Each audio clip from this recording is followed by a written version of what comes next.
आखिर क्या प्रॉब्लम है खेसारी लाल यादव से तमाम झारखंडियों को। नमस्कार दोस्तों, मैं हूं अनीस राजपूत। आप देख रहे हैं अनीस राजपूत ऑफिशियल।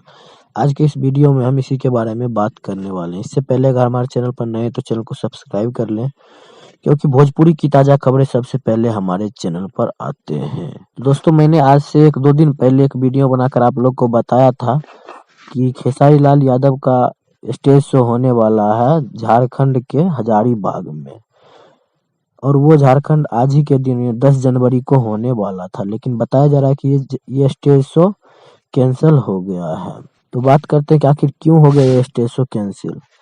तो झारखंड के कुछ लोग हैं जिन्हें भोजपुरी से बहुत ज़्यादा दिक्कत है, और यही सब वजह है जिसके वजह से इनका स्टेज शो कैंसिल हो गया, और किसी भी भोजपुरी कलाकार को झारखंड नहीं आने दिया जाता है। ऐसा नहीं है कि झारखंड में खेसारी लाल यादव को चाहने वाले नहीं हैं। खेसारी लाल यादव पूरा दुनिया चाहती। खैर, खेसारी लाल यादव झारखंड भी जाते हैं तो वहाँ भी लोग पेड़ पे चढ़ के उनका स्टेज शो देखते हैं। अभी का ताज़ा खबर ये है कि 10 जनवरी को होने वाला स्टेज शो हजारीबाग में खेसारी लाल यादव का कैंसिल हो गया। तो ये था छोटा सा अपडेट। कैसा लगा हमें कमेंट बॉक्स में ज़रूर बताइएगा। मिलते हैं किसी अगले अपडेट के साथ, तब तक के लिए बाय।